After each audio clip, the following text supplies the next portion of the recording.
what your best advice is for young couples with small children on how to prioritize and nurture their marriage amidst the busy day-to-day life of kids. Something that Charlie does that's really sweet that I love is that there'll be moments where he's literally about to rush out the door and I won't see him for several days. Kids are wreaking havoc in the kitchen and he just grabs me and he's like, 1 minute. And we just literally stare at each other. We have that 1 minute together to reset our hearts. Your relationship with your kids is important, but it's not covenantal. Your marriage is a covenant. Your relationship with your kids is an outgrowth of a covenant. Covenantal relationships are ones that we saw with Abraham and David and, of course, Jesus. In fact, only marriage in the Bible is compared to Christ's relationship with the church. You must really know the nature of your spouse. What is their love language? What is a vice that your spouse struggles with? And what is an acceptable vice and an unacceptable vice? So, for example, an acceptable vice might be that you'll allow alcohol. Some men like cigars. Are you willing to smell a cigar? Have you ever smelled a cigar? This is the stuff that breaks apart marriages. We say we want to get married early, but that does not mean you should get married in a rushed way. So two different things. Early and rushing are not synonyms. Marriage is the most awesome thing ever, everybody. It's amazing. There are so many Christian moms who will get on social media and they'll say, I'm so tired, my child's driving me nuts.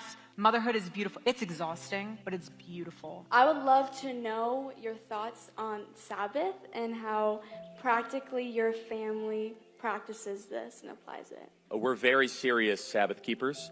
We actually take the traditional Jewish Sabbath. We as Christians have decided to cast away resting on one of the 7 days. God rested after creation.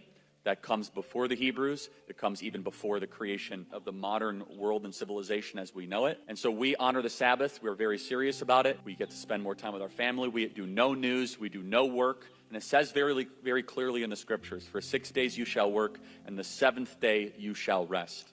If you are feeling overrun by society, you might be feeling depressed or anxious, here's this one way that you might be able to improve. Turn your phone off for 1 day. No contact, no social media, no work. Your mental health will improve dramatically. You can hang out with friends, you can go for a walk, but don't work for 1 day. That is a day for worship.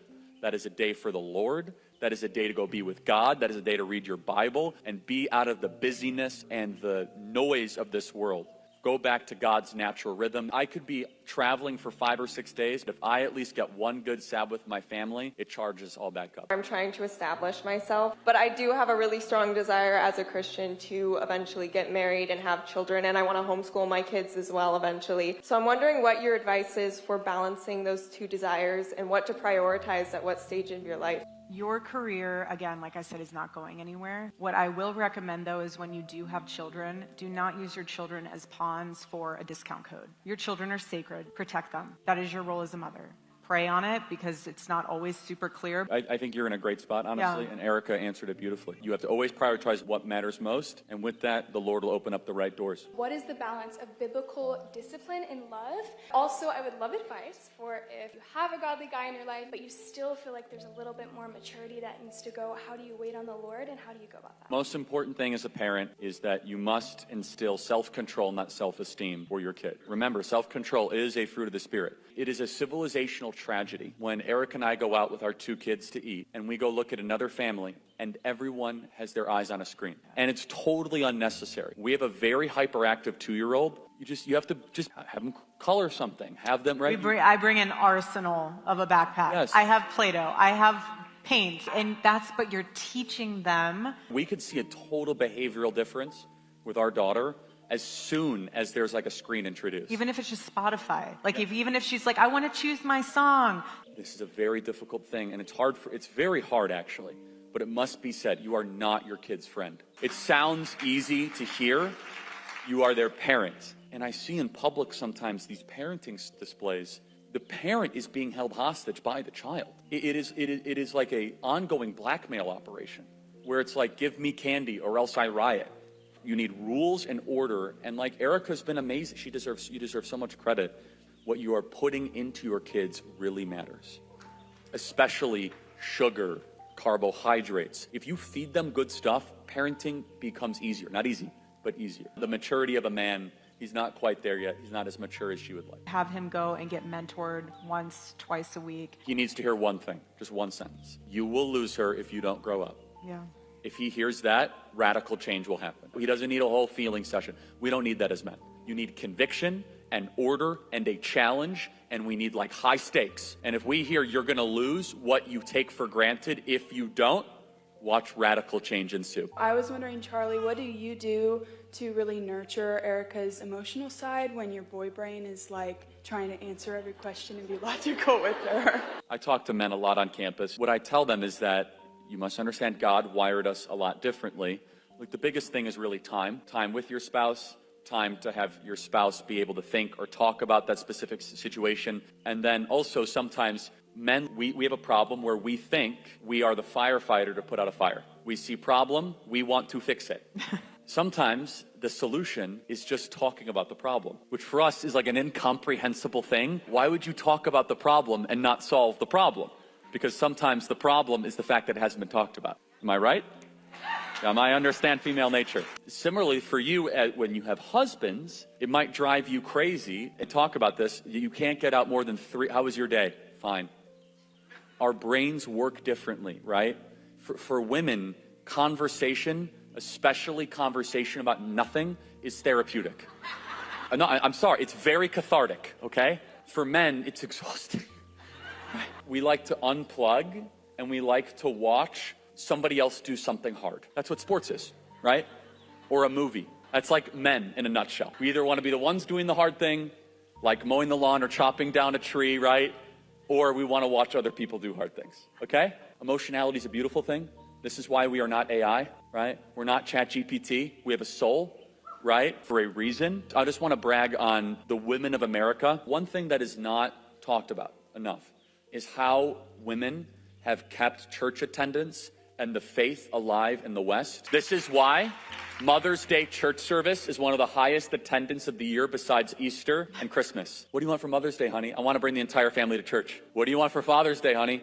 I don't know, golf or watch golf. Remember, do hard things, watch people do hard things. By the way, let me just say, for men out there that are listening in the internet, the women, you deserve so much credit for keeping church attendance alive, for serving in the churches, for keeping the entire faith robust, and now we're seeing a resurgence of young men finally come back. That's something I don't think that's always articulated of how the American church has really been saved and strengthened by women in America. Final thoughts. Something that he does to pour into me emotionally is if he comes home, he's tired. On his Sabbath, when he has a moment, he writes me a note, either leaves it on my pillow, hands it to me. I have saved every single one of them. And those notes refill me emotionally if I need that filling. When you're in a relationship, how it's important to know your spouse's nature, it's also important to know your own. What do you want him to do to help pour into your emotional side? Do you want him to write you a note? Do you want him to bring you flowers? Do you hate flowers?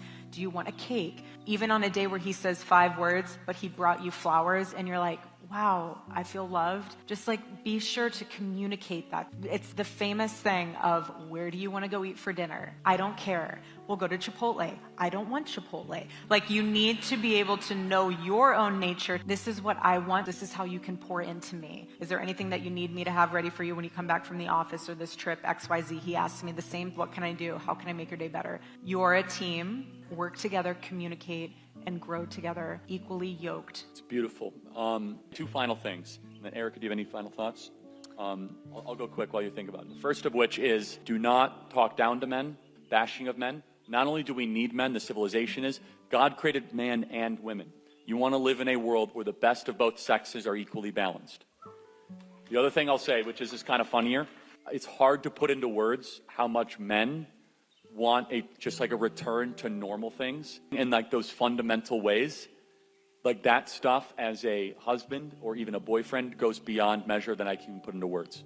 And make it fun. Be like, what do you want to eat? And then like have them make a menu, and then it's a good challenge for you. So like, I cooked swordfish the other night. Wasn't my best, but like great. But that goes to say, just make things fun. Don't look at it as I have to.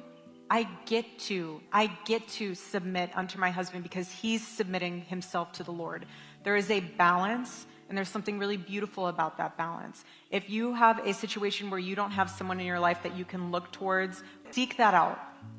Whether that's in your church, whether that's something online. Hold on to that so that you can have some form of an understanding of, okay, This is what I have to look forward to. I'm so excited. And God will make sure that the right man will come in your path. He won't walk past you. God is always on time, and so is your future husband. So just wait on the Lord, and you'll get everything that you've prayed for and more. You'll get way beyond that. Anybody that looks lonely, go introduce yourself. Make sure you counsel them and make a friend out of them. We want people to leave friends for a lifetime here, and we are just getting started. God bless you all. Thank you so much.